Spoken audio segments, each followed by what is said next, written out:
4న అక్కినేని నాగచైతన్యతో వివాహం చేసుకున్న శోభితా ధూళిపాల తన కొత్త జీవితం గురించి ఆసక్తికర విషయాలను పంచుకుంది. చైతన్య తన జీవితంలోకి రావడం అదృష్టంగా భావిస్తున్నానని, ఆయన సింప్లిసిటీ, మంచి గుణాలు, మర్యాదలతో తనను ఎంతో ఆకట్టుకున్నారని పేర్కొంది.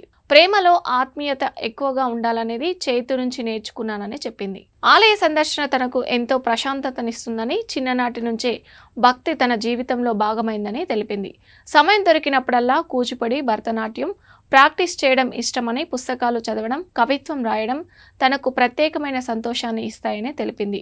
వంట విషయంలోనూ తనకు ప్రావీణ్యం ఉందని, ఆవకాయ, ముద్దపప్పు వంటి డిష్లు చేసేందుకు ఎప్పుడూ ఆసక్తిగా ఉంటానని పేర్కొంది.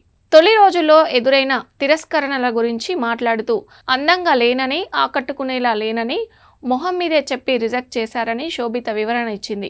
ఇక బ్యాక్గ్రౌండ్ మోడల్గా కూడా సరిపోనని, ఒక ఆడిషన్స్లో ఎదురైన చేదు అనుభవాలను కూడా ఆమె గుర్తు చేసుకుంది.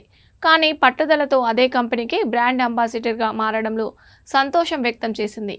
ఈ మార్గంలో ఆత్మవిశ్వాసమే తన విజయానికి దోహదమైందని శోభిత పేర్కొంది. తన కెరియర్ గురించి మాట్లాడుతూ, ఏదైనా పాత్ర తన మనసుకు నచ్చితేనే ఒప్పుకుంటానని, ప్రతి ప్రాజెక్టును ఎంచుకునే ముందు తగిన ఆలోచన చేస్తానని చెప్పింది. విభిన్న పాత్రల్లో నటించడం ద్వారా ప్రేక్షకుల హృదయాలను గెలుచుకోవాలనేది తన లక్ష్యమని, సినిమాల్లో స్థానం అనేది కేవలం కెరియర్కే పరిమితం కాకుండా తన వ్యక్తిగతాన్ని మెరుగుపరిచే దిశగా ఉపయోగపడుతుందని వివరించింది.